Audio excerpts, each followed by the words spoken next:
Kalsyo yan. Ewan. Ay doon sa kabila naman, kahit mo sila sumampan, hindi man uusos eh. Gawa siminto.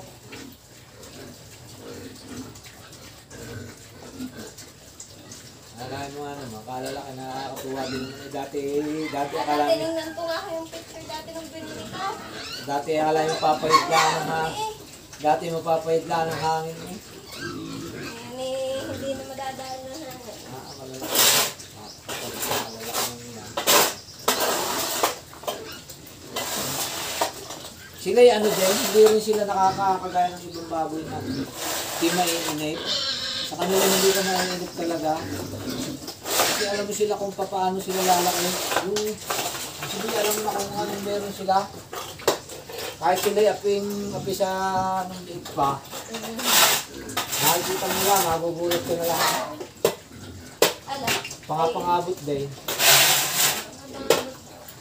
Ang hirap ng abutan nila yung sa bulutan niya, saka yung sa mama, sa taba. Mahirap, malakapal yun. Hindi mo tataas eh. Mahahaba. Tataas ng pagkababoy. Dati hagyan mo na, hindi mo nga matanaw din sa ulo mo nga rin. Hindi mo sisilipin. Dati para lang ang bilot. Dati na, hindi mo nga matatanaw din eh. Ngayon na, kita ng bulugong. Kaya alam mo na. Ano na din, madami na din yung kakain. Saka, bukod sa madami na din nakakain yung malusog na din. Ako meron kasing baboy. Kahit araw-araw mo nang nakikita, parang maiinip ka. Kaya mga yan, hindi ko maiinip. Pag bumukalas ang katawan, i-diretso.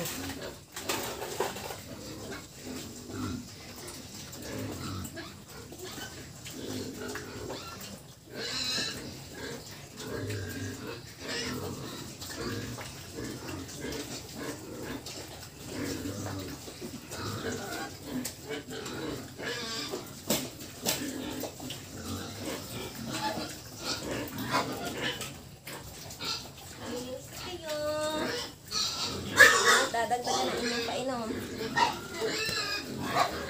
Ang ginagawa, hindi mo na hindi ko binibigay muna lahat ng pagkain. Kain, inom muna. Pagka dulo ang inumin na ka, madaya. Kaya konti ang maubos sa tubig. Matawin ka sa tubig, libre yan eh. Ikaw. Lubos na. Ulo mo ulit. Bibigyan ulit.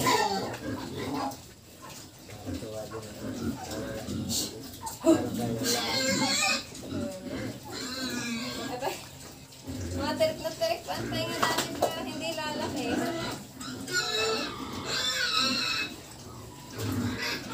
Mano nga lang din, no? Sa pakain ni apat sila eh. Bali din ang tao. Pag naman nga nasa dyan pa, ako yung pato mo. Alay, inan ko naman ha. Dati, hindi ko lang inan mo. Oo, okay lang. Aray, bubulos sa iyo. Ubus yan. Ubus mo na. Isipin mo na kahit hindi sila. Ubus mo na. Isa. Baba, baba.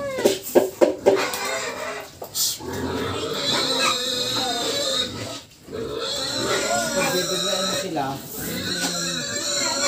hindi naman sila hindi sila pambenta. Kala ko. Tumutulong ng tete. Ako yung nagagawa din eh. Ha? Yung tatlo doon. Kala ko nyo. Ala. Sabi ko nga pag sinisilbi Kahit daw yung naroon sa kabila kahit yung galing dito si... Sako bag ko eh. Wow! Yung talaga kasi sako bag yun. Nakinagulugan na. Ganyan na. Kala kayo nga daw sabi ng tito Dia. Pero kalaki yun oh. Nandun na na doon. Wari nga. Ay ngayon, lalo na daw ngayon. Ayan na. Dahan-dahan. Ayun, naipit niya naman yung isa. Meron din daw alaga si nanay. Kausap mo yung tito Dia nung diba? Sino ha? Ay, yung mga ati, ano? May Maylay? Ay, nag-alaga na pala ng uli. Kaya nga. Labing isa raw. Inahin